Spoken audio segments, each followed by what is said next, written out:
everyone.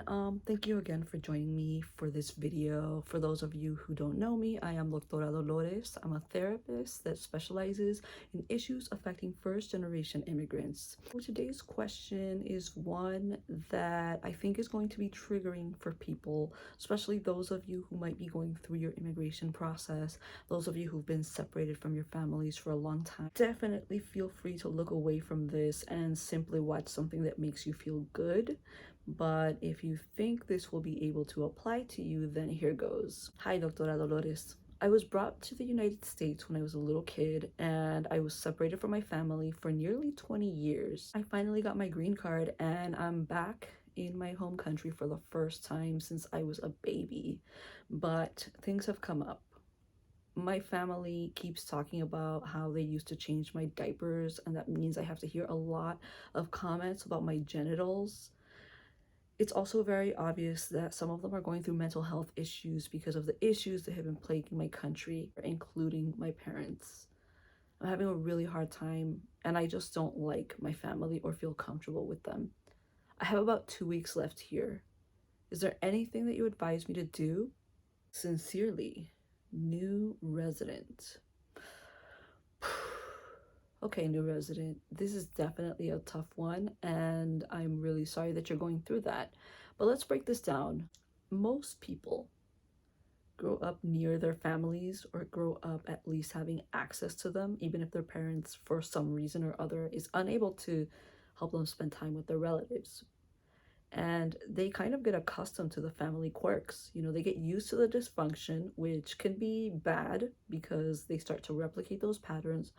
But it also means that everyone else gets a chance to see their family neurosis in small doses and kind of become acclimated. You're an adult. You have your patterns of thinking, you have an opinion on everything, and you're at the age where, yeah, definitely adults talking about your genitals is inappropriate and weird.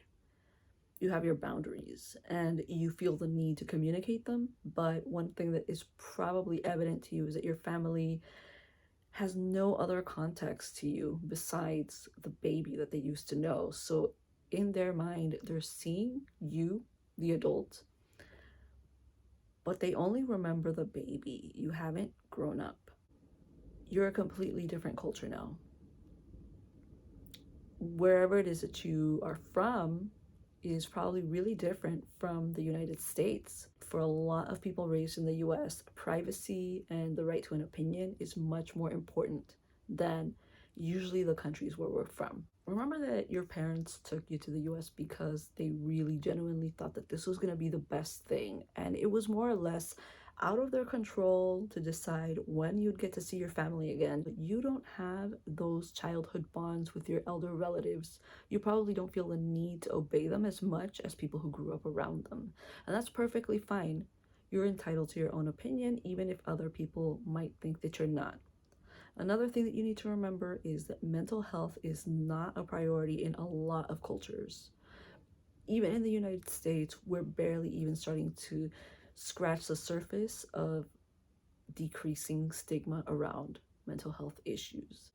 A few recommendations that I have for you when you come back, at least, is to seek out a therapist that specializes in issues affecting immigrant people, people of color, and who might be more sensitive to your needs so that they can actually provide you with culturally appropriate care. While you're there right now is if you're able to start a journal, whether it's in your notes app or in a notebook where you can keep it safe and away from other people and just kind of vent out these emotions in a healthy manner, it'll really help you just at least name the issues and find some sort of workaround. Also, find a relative that you really get along with and try to spend as much time as possible with these people. It is a proven fact that getting along with the least crazy family members can be a good thing, and you might even find that some of them feel the same way about some of the patterns of dysfunctions that they see. I know that this is not the end-all be-all, and I want you to remember that this is just general advice. It's not meant to be a prescription for anyone else's problems, and I hope that this helps you in some way. I want to say thank you for entrusting me with your question, and if you like my videos and advice, definitely subscribe, and I hope that you can share this with someone who will find it helpful. Thank you.